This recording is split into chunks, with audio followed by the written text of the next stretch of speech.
सदर जमहूरिया रामनाथ कोविंद ने आज दिफाई अवार्ड तकरीब में मुल्क के तहफ़्फ़ुज़ के लिए बेपनाह हिम्मत का मुजाहरा करने वाले जवानों को बहादुरी अवार्ड से नवाजा।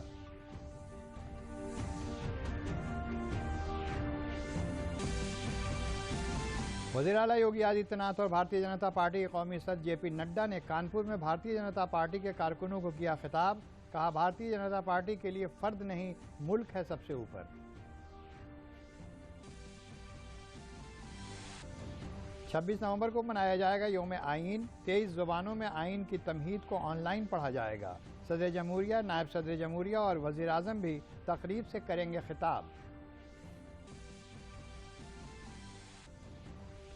और 25 नवंबर को जेवर गौतम बुद्ध नगर में वज़ीर आज़म नरेंद्र मोदी नोएडा बैनुल-अक़वामी हवाई अड्डे का रखेंगे संगे बुनियाद। ये हवाई अड्डा भारत का आलूदगी के मामले में पहला खालिस सिफर अखराज वाला हवाई अड्डा होगा। आदाब, मैं हूं फरीद आरिफ सिद्दीकी और अब खबरें तफसील से। सदर जमहूरिया रामनाथ कोविंद ने आज राष्ट्रपति भवन में मुनक़िद दफ़ाई अवार्ड तकरीब 2021 में मुल्क के तहफ़्फ़ुज़ के लिए बेपनाह हिम्मत का मुजाहरा करने वाले जवानों को बहादुरी के इनामात से नवाजा। सदर जमहूरिया ने ये लद्दाख के गलवान वादी में ऑपरेशन स्नो लेपर्ड के दौरान जान गंवाने वाले कर्नल बिरकोमाला संतोष बाबू को बाद मर्ग महावीर चक्र से नवाजा। जम्मू कश्मीर के केरन सेक्टर में एक दहशतगर्द को मारने और 2 दीगर को जख्मी करने के लिए 4 पैरा स्पेशल फोर्स के सूबेदार संजीव कुमार को बाद मर्ग कीर्ति चक्र से नवाजा गया। नायब सूबेदार नोबुदार सोरेन को ऑपरेशन स्नो लेपर्ड में गुज़िश्ता साल जून में गलवान वादी में चीनी फौज के जरिए किए शातिराना हमले के खिलाफ उनकी बहादुराना कार्रवाई के लिए बाद मर्ग वीर चक्र से नवाजा गया। सदर जमहूरिया रामनाथ कोविंद ने उनकी अहलिया को अवार्ड दिया। इस तकरीब में मेजर अनुज सूद को बाद मर्ग शौर्य चक्र से नवाजा गया। सूबेदार नूदुराम सोरेन ने अत्यंत मुश्किल हालात में अपनी सैन्य टुकड़ी को संगठित किया, शत्रु के उन सभी प्रयासों का मुंह तोड़ जवाब दिया जिससे वह भारतीय सैनिक टुकड़ियों को वापस लौटाना चाहते थे।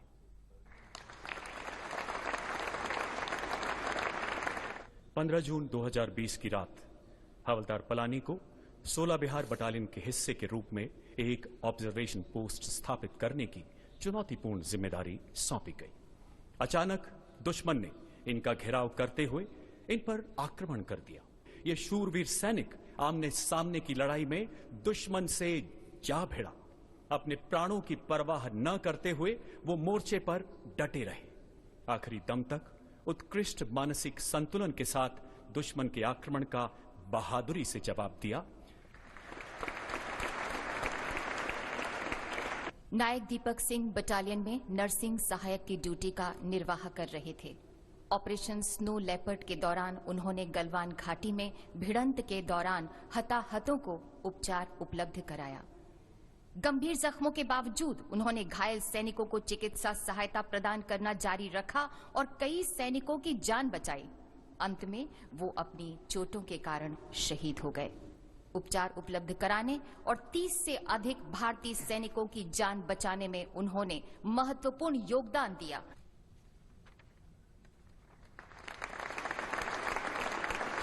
सिपाही गुरतेज सिंह ने आमने सामने की उग्र भिड़ंत में निडरता, अदम्य साहस और असाधारण युद्ध कौशल का प्रदर्शन किया। स्वयं गंभीर रूप से घायल होने के बावजूद अपनी निजी सुरक्षा की तनिक भी चिंता किए बगैर वो बहादुरी से लड़ते रहे और सर्वोच्च बलिदान देने से पहले उन्होंने अपने पेट्रोल दल के कई साथी सदस्यों की जान भी बचाई। सिपाही गुरतेज सिंह ने विशिष्ट वीरता का प्रदर्शन किया और राष्ट्र के लिए सर्वोच्च बलिदान दिया।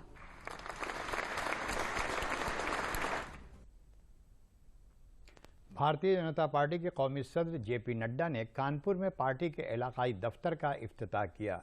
इस मौके पर वज़ीर आला योगी आदित्यनाथ और नायब वज़ीर आला केशव प्रसाद मौर्य मौजूद रहे। वज़ीर आला योगी आदित्यनाथ ने प्रोग्राम को खिताब करते हुए कहा कि भारतीय जनता पार्टी के लिए फर्द नहीं, मुल्क सबसे ऊपर है। जब कोरोना में पूरी दुनिया परेशान थी, लोग जान बचाने की कोशिश में लगे थे, तब भारतीय जनता पार्टी के कारकुन जान की परवाह किए बगैर इंसानियत की हिफाजत के लिए इसार के जज्बे के साथ काम कर रहे थे।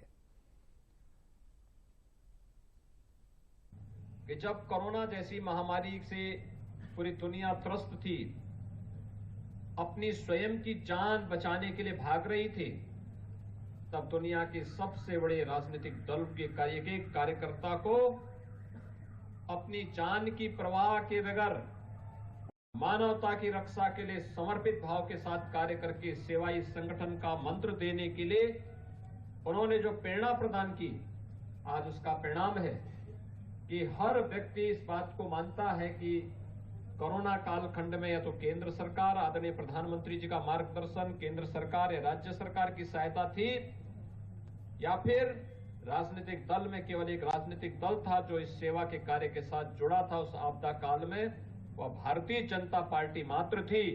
और भारतीय जनता पार्टी आज जन विश्वास की प्रतीक बनी है। ये उसी का कारण है, उसी का परिणाम है कि हर एक पायदान पर ऊपर चढ़ते हुए भारतीय जनता पार्टी निरंतर एक बड़े लक्ष्य को आगे बढ़ने की दिशा में कार्य कर रही है। और आज एक 8 कार्यालयों का उद्घाटन उस बड़े लक्ष्य को प्राप्त करने की दिशा में मील का पत्थर साबित होगा। भारतीय जनता पार्टी के सर जेपी नड्डा ने प्रोग्राम से खिताब करते हुए कहा कि भारतीय जनता पार्टी एक ऐसी पार्टी है जहां सामने बैठा हुआ कारकुन कल स्टेज पर आकर रियासत की क़यादत कर सकता है। ये कांग्रेस पार्टी नहीं है जहां पर आपको आगे बढ़ने के लिए एक कुंभे में पैदा होना पड़ता है। उन्होंने कहा कि रास्ते के मुसाफिर को रुकना नहीं, हमेशा चलते रहना है। पार्टी को मजबूत बनाना हमारा मकसद है।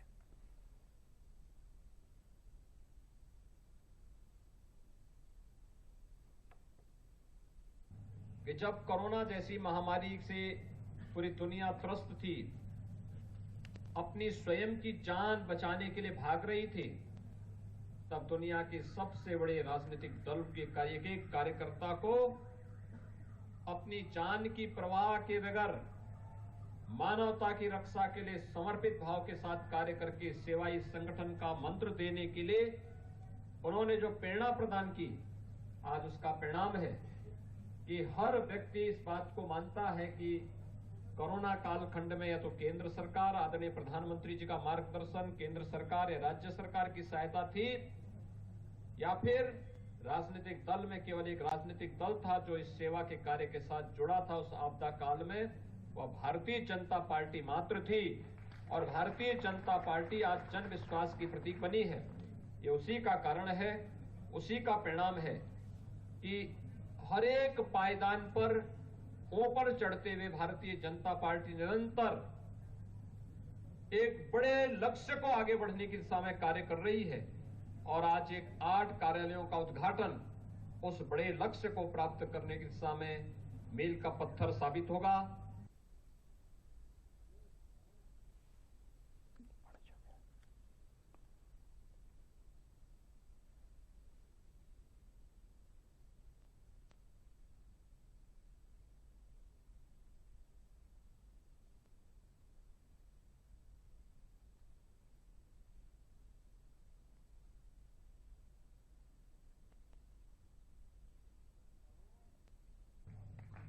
मित्रों, कार्यालय बन गया।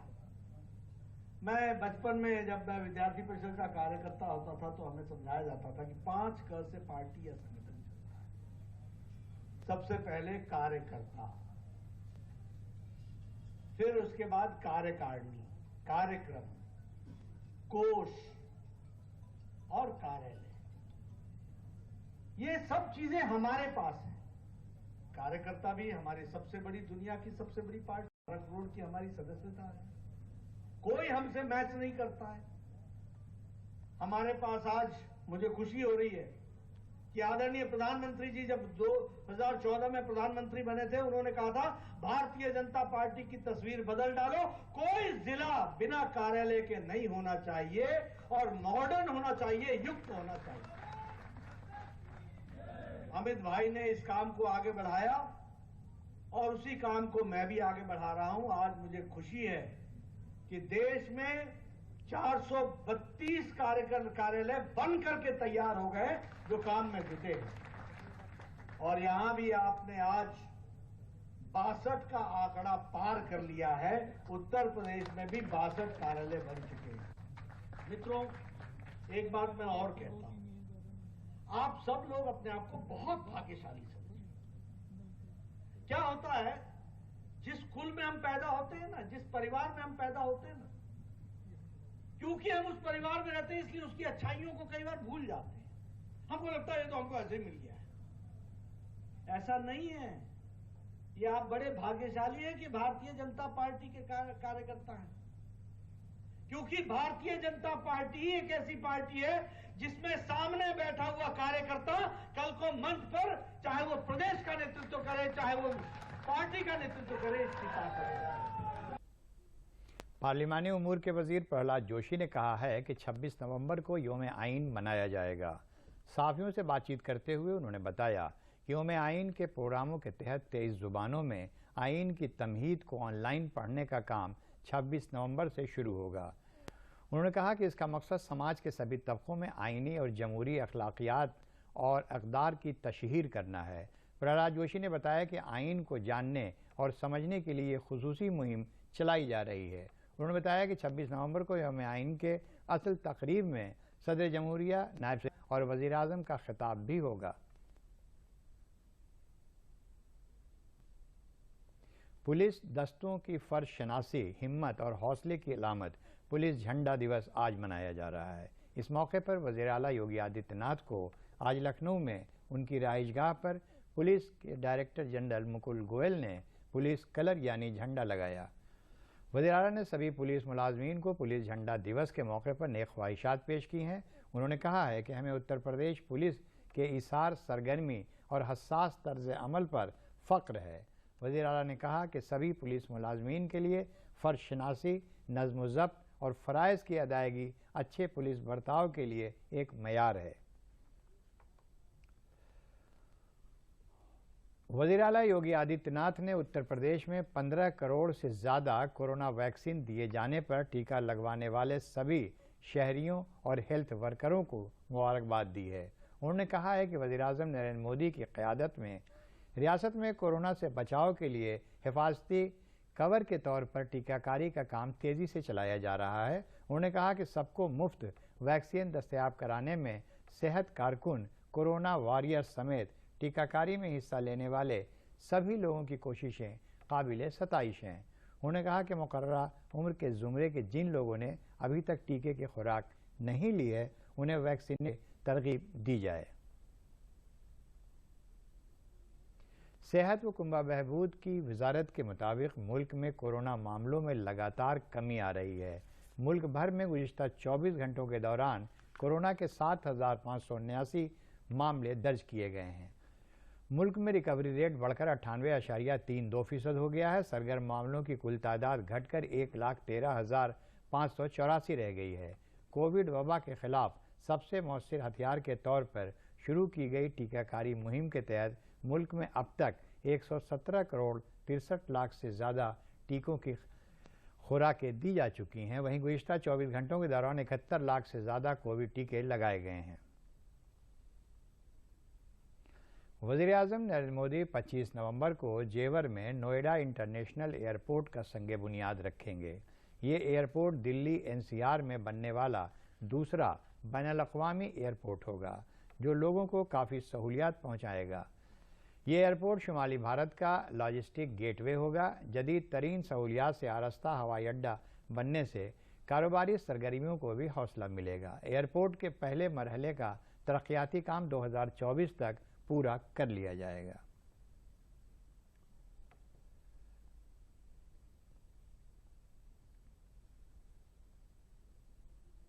खबरें अभी और भी हैं, पहले देखते हैं ये पैगाम।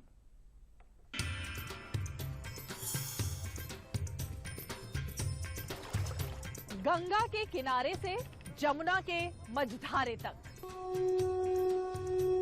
बनारस के घाट से मथुरा के पाट तक, जो तय करते हैं सिंहासन, उन तक पहुंचेंगे हम। बोलेंगे गलियां, बोलेंगे चौराहे, सबकी जुबानें, हर एक का मन। क्या बोले यूपी, देखिए मेरे साथ सिर्फ डीडी उत्तर प्रदेश पर।